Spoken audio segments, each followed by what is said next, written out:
L'éditorial du 12 octobre 2019, présenté par le capitaine de frégate Serge Cyril Atonfak Nguemo, chef de division de la communication au ministère de la Défense. Après les conciliabules du grand dialogue national, après les gestes de clémence du président de la République, peut-on déjà dire que nous rentrons dans une phase d'apaisement des tensions? Oui, l'apaisement est là.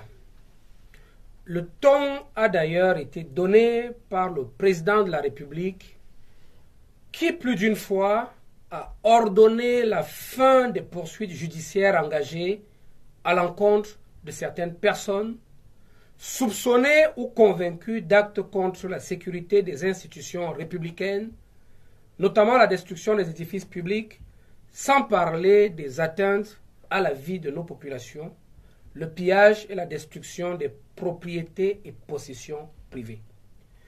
L'apaisement est là, qui se ressent au travers des déclarations d'acteurs politiques de certains faiseurs d'opinion de tous bords. L'apaisement est là, qui se voit à travers des frémissements enregistrés dans certains secteurs de l'activité commerciale et dans les mouvements de personnes. Une fois de plus, l'apaisement est là, et le processus de sortie de crise se consolide chaque jour. Les Camerounais retrouvent la joie de vivre. Ils reprennent confiance en leur pays et en leurs institutions. Les premiers résultats sont connus. Des redditions par dizaines d'ex-combattants des groupes armés du Nord-Ouest et du Sud-Ouest, des résolutions consensuelles adoptées à l'issue du grand dialogue national, et le président de la République qui enchaîne les gestes de clémence envers les personnes prises aux tenailles de la loi.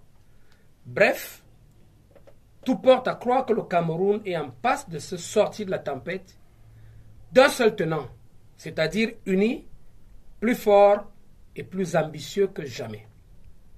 Enfin, tout irait pour le mieux dans le meilleur des mondes si des personnes et des entités malveillantes, inconsolables de voir leurs espoirs de balkanisation du Cameroun tomber à l'eau, ne faisaient feu de tout bois pour entretenir la surchauffe dans les esprits de nos compatriotes.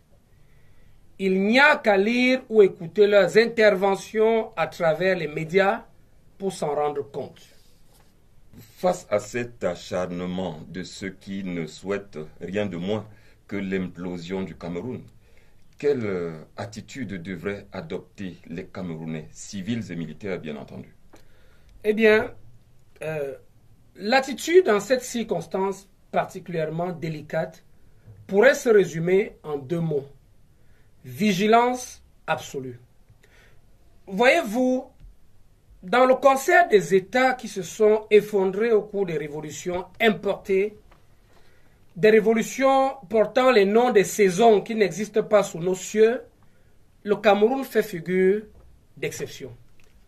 Certes, les armes ont crépité dans notre pays. Des Camerounais de tous les âges ont perdu la vie. La vitalité de l'activité économique s'est passablement dégradée, mais en dépit de ces violences, le chaos programmé n'a pas eu lieu. La désintégration de nos institutions ne s'est pas produite. Mieux, les Camerounais ont résolu de laver leur linge sale en famille sans solliciter une présence étrangère. Pas la moindre, et ça marche. Chose qui, vous vous en doutez, ne peut être du goût de tout le monde, surtout pas du goût de ceux qui ont investi d'énormes sommes d'argent dans leur aventureuse infatuation d'émietter le Cameroun. Ceux-là ne sont manifestement pas prêts de s'avouer vaincus. Ils ne sont pas prêts à laisser passer leurs fonds par perte et profit. Par contre, dans leur immense frustration, dans leur déception, ils sont tout à fait capables de susciter d'autres foyers de tension multiformes à travers le territoire national. Bien sûr que nos forces de défense et de sécurité sauront donner la suite méritée à chaque action irréfléchie des ennemis de la République. Mais, au-delà des seules forces de défense et de sécurité, il revient à chaque Camerounaise et chaque Camerounais d'ouvrir le bon œil, de garder l'oreille attentive pour déceler, contrer dans la mesure du possible, ou alors signaler aux autorités tout acte, tout discours, toute initiative susceptible de troubler l'ordre et la paix. L'ennemi ne dort jamais, et donc, vigilance absolue, notre survie en tant que nation en dépend. À samedi prochain.